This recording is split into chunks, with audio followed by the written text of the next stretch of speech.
Good morning.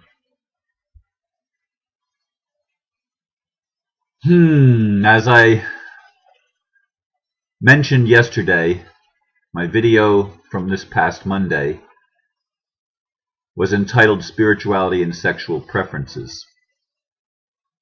And I began the first take of 7 with that title, and there was an 8th one later with a totally different title that I attempted at night. But anyway, I started at 5:22 a.m. on that day, and I'm doing it at 5:22 a.m. again this morning. This is a totally different blurb than I wrote then, and I don't remember exactly what I wrote then, but it was the same title. Today I wrote, "Okay, I admit it again. Sexuality is, for me, probably the most challenging aspect of my human experience. To me, it is a call for union, or reunion, with another aspect of ourself. It is life force energy that continually calls for expression. It is not a moral issue as we have made it." Let's consider a few things together.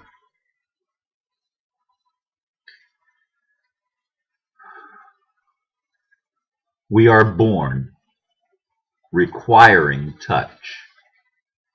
As infants, if we don't receive touch, we die.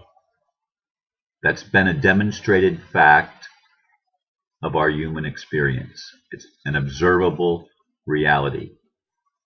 Babies and even baby mammals and animals that do not receive touch do not thrive and ultimately end up dying. The need for touch does not go away as we become adults. It remains intact. Although we can survive without touch, touch is extremely important. We're talking here not so much about sexuality itself, but about sensuality, the need for our physical self to be recognized, nurtured, appreciated, loved. Truly, that's a gift as adults that we can give to ourselves. We can be sensual with our own bodies. And I suggest that that's probably a pretty healthy thing to do, regardless of the false moral issues that have been applied by religion and in our cultures throughout the ages. Somehow we've been trained to believe that feeling pleasure is somehow sinful, which is insanity in itself, since touch is an integral part of our human experience. How can it be sinful to experience our own bodies and to experience the movement of energies within our own bodies? Last night, my friend Christopher Timms was here again, as he is often on Wednesday nights, every few weeks or so. And he talked about the lost teaching of yoga. And the lost teachings of yoga has to do with union. It has to do with the interconnectedness of life and remembering the bigger picture, if you will, peeling back the layers of our experience and of our beings until we recognize the essence of who we are and what we are. No thing, beyond time, beyond space. We were never born, therefore we can never die. That is the essential truth about our being. But as physical beings, as beings experiencing a physical identity or a physical reality, we delude ourselves if we think it's just an illusion, what we experience. What we experience is important to us. And we live in a world where we judge ourselves and judge each other for some strange, crazy reason that we've forgotten, call it original sin or something like that, or original ignorance, or original delusion that we were separate. And so all of our lives we have this drive, this compulsion to rediscover and re-experience union again. That is a sexual drive. All of life is sexual. All of life. Everything in the physical world, manifest world, is an attraction of apparent opposites that are actually two parts of one whole. Now, people have asked me to talk about homosexuality. For years, as I grew up, homosexuality was anathema. I mean, I grew up as a fundamentalist Christian, and that's part of the teaching of the church, not just in Christianity, but in some other religions too. To experience sexual pleasure and touch with another human being of the same gender is considered an immoral act. Where that came from, I have no clue, because I don't consider any animal species to be immoral in anything that it does. And dolphins and certain types of primates, the bonobo monkeys, for example, are bisexual by nature. And I haven't studied it in depth to know which mammals that is true for, but it is true within the realm of observable nature that has nothing to do with humans, beyond humanity, or in addition to, or separate from humanity, the observable behavior of other sentient beings of what we may consider a lower consciousness. I don't know if that's true or not, but many humans consider animals to be a lower consciousness. Sometimes it's questionable when we look at human behavior. But we've gotten into this game of judging ourselves and judging each other based on how we express our life force energy, who we love, and how we love. And I consider that absolute insanity. And am I speaking for God when I say that? I believe that's true. I don't believe God cares or gives a rat's ass who we love or how we express our love in our physical human experience. I really don't think God cares. We care, which is why we put judgments on it, because we're uncomfortable in our own skin.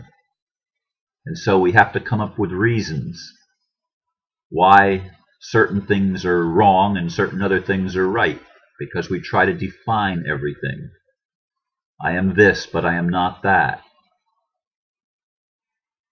And as I've grown spiritually into what I consider a higher level of awareness and maturity, I have recognized that whatever I think I'm not, I am that too, to some degree, or I wouldn't even be able to recognize it.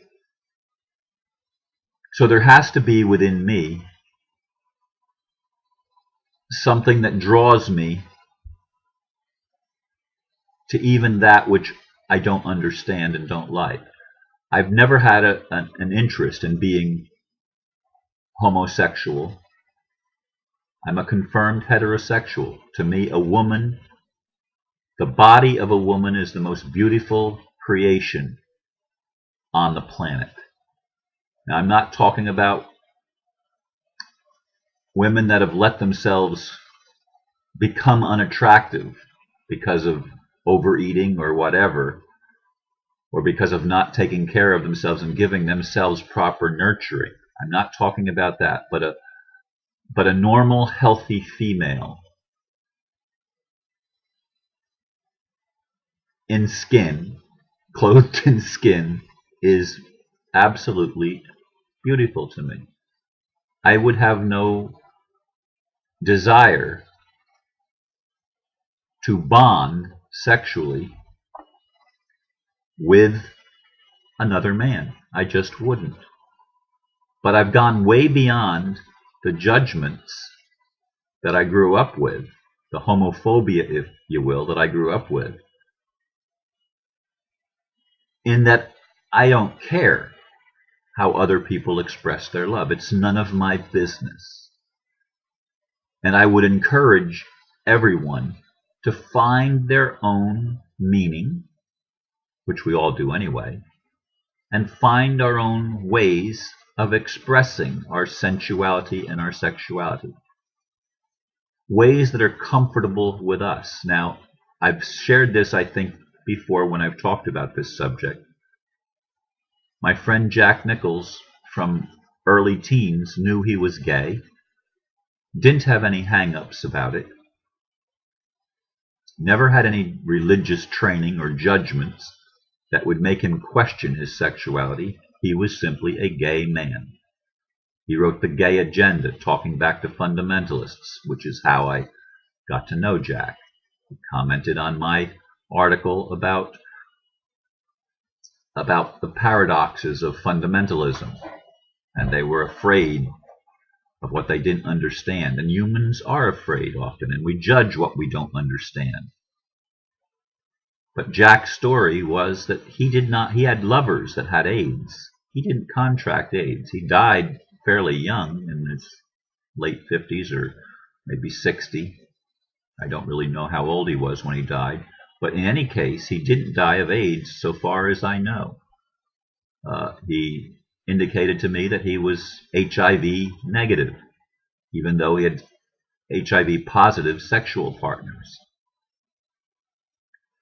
And another one of my friends, who is not passed on yet, was a prostitute for a number of years and never contracted sexually transmitted diseases. Why? Because she accepted her sexuality as simply a part of life. She didn't have the judgmental hang-ups.